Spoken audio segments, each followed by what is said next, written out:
제가 얼마 전에 젊은 여성분과 상담을 한 적이 있어요.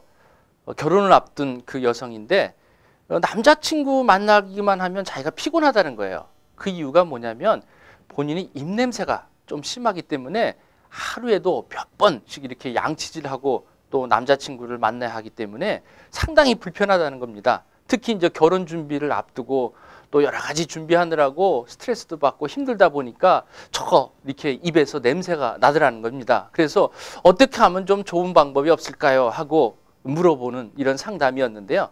예전에 텔레비전에 보면 어떤 개그맨이 나와서 입냄새를 한번 확 하니까 온 사람들이 그냥 쓰러지는 거 이런 기억이 나는데요.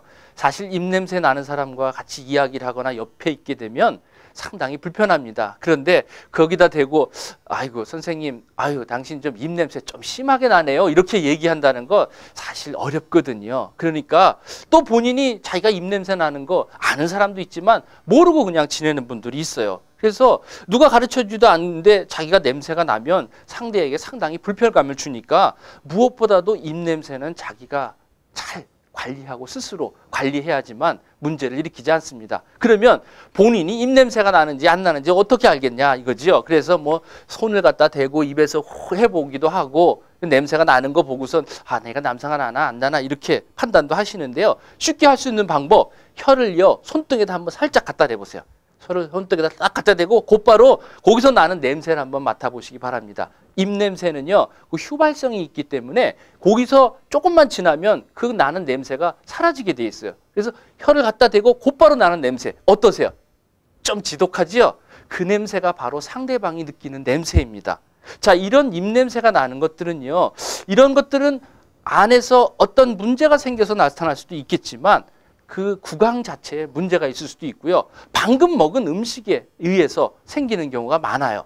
그러면 그걸 하나하나 알아볼까요? 먼저 먹는 음식 때문에 금방 먹은 음식 중에 뭐가 문제냐면 마늘, 양파, 김치 이런 것들이 입냄새를 내거든요. 그래서 서양에서 사는 사람들이요. 아침밥 먹을 때 김치 못 먹고 출근하시는 분들 많더라고요.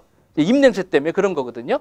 그 다음에 입냄새가 일으키는 구강의 문제예요. 치아의 문제 있는 경우가 많거든요.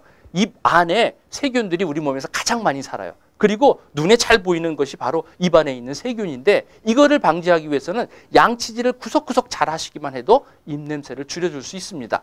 대개 이렇게 입냄새 나는 분은 혀를 싹 내밀어 보면 백태가 하얗게 또는 누렇게 껴있는 것을 볼 수 있어요. 그래서 그런 분들을 혀를 가지고 칫솔질을 열심히 하게 되면 백태가 좀 가라앉으면 냄새가 좀 덜 하거든요.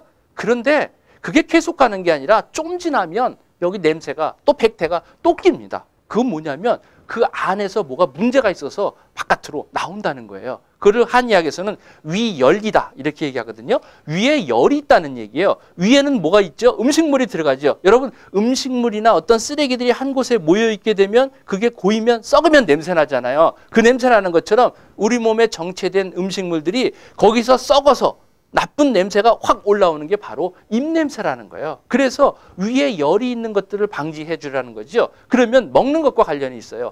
기름기 있는 음식, 육류 이런 것들을 많이 먹게 되면 그게 쌓이고 부패해지니까 냄새가 고약해지는 거예요. 그러니까 야채나 채소류, 특히 이런 경우에 좋은 게 뭐냐면 오이나 토마토를 많이 드시게 되면 입냄새를 제거시켜 주는데 많은 도움이 됩니다. 이 안에 내부 장기에 또 문제가 생겨도 이렇게 입냄새가 날 수가 있거든요. 그게 뭐냐면 당뇨병이 있는 경우, 우리 당뇨병이 있는 경우는 입에서 단내가 난다는 말이 있잖아요. 그것처럼 입안에서 달콤한 냄새, 이 단내가 나는 경우는 당뇨병이 있어서 그렇고요. 또 콩팥에 문제가 있게 되면요. 콩팥에 문제가 있게 되면 냄새가 어떠냐면 비린내 또는 지린내 이렇게 조금 납니다. 그래서 우리 소변에서 나는 그 냄새처럼 좀 찌릿찌릿한 냄새, 암모니아 냄새가 나는 게 바로 콩팥에 문제가 있는 경우에 있고요. 그 다음에는 폐에 문제가 있어요. 폐에 문제가 생기면 어떤 냄새가 나냐면 비린내가 납니다. 이게 한의학에서 오행의 속성에 따라서 이게 냄새가 달라지는데 특히 이제 비린내가 난다 그러면 이 폐에 문제가 있겠구나 이렇게 볼 수가 있습니다. 자, 구강을 잘 청결하게 해주고 또 내 생활 습관만 잘 고쳐도 이 입안의 냄새들을 확 줄여줄 수가 있습니다.